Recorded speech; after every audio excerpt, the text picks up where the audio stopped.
พี่น้องโอ้ยคอยไปพ่อข้าวนี่หัวใจคอยจะสลาย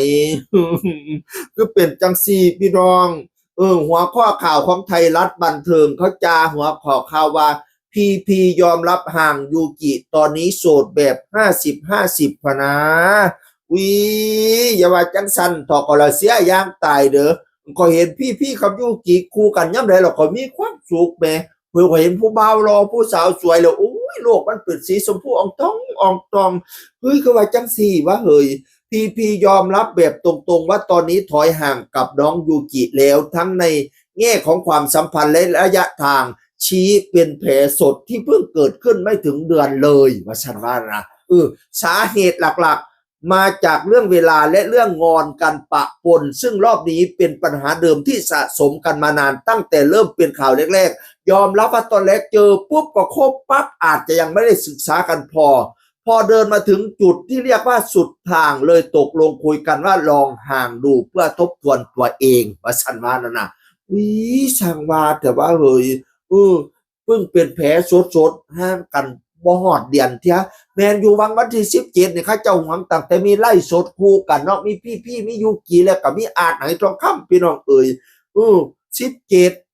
17พฤษภาเป็นบ่มันบ่หอดเดือนเถอะได้เรียกพี่น้องอุ้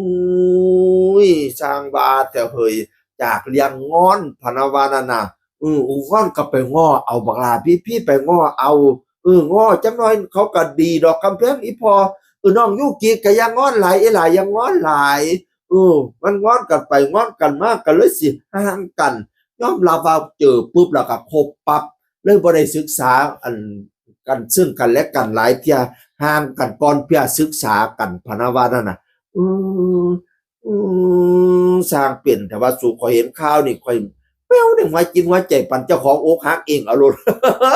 เป็นการตัดสินใจคุยกันของคนสองคนไม่เกี่ยวกับคำสั่งของค่ายส่วนเหตุผลที่เลือกห่างเพราะเกรงใจผู้ใหญ่และคุณพ่อคุณแม่ไม่อยากให้พวกท่านต้องไม่สบายใจเวลาเห็นทะเลาะกันว่าสันว่าย้ำเป็นการห่างกันเพื่อทบทวนไม่ได้เลิกไม่ได้บอกเลิกอันนี้ใครเด้เพราะถ้าไปบอกเลิกเด้อส่วนเรื่องอนาคตสิครับมาสมานแผลใจไหมขอให้เป็นเรื่องของเวลายืนยันเป็นเรื่องยืนยันว่าเรื่องหน้าที่การงานและ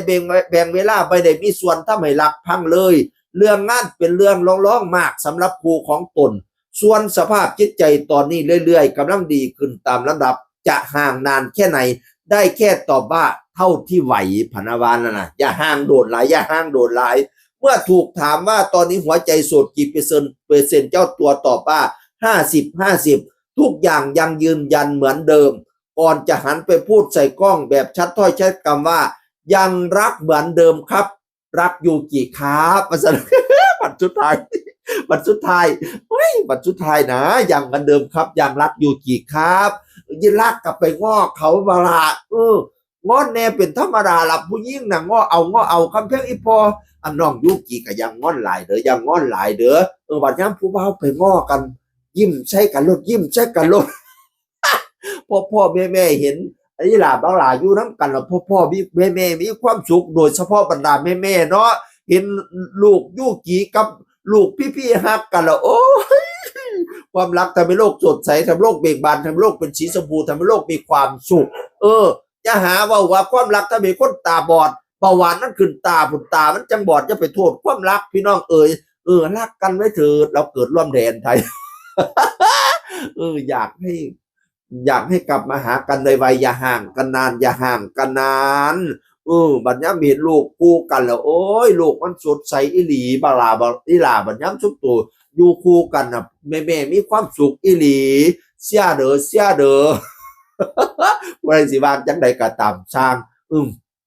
ผู้ใดสิว่าความรักเป็นเรื่องของคนสองคนก็ตามสร้างคอยสิเป็นคนที่สามคอยสิเข้าไปเสียเด้อนักกันไว้เถิดแล้วเกิดรวมเด่นไทยจะได้รูปหัวใจนะเป็นหัวใจใช้กันเด้ออีหลาเด้อซ้ำนี่ละเสียงหนึ่งคนก็ว่าสู่ฟังสวัสดีครับ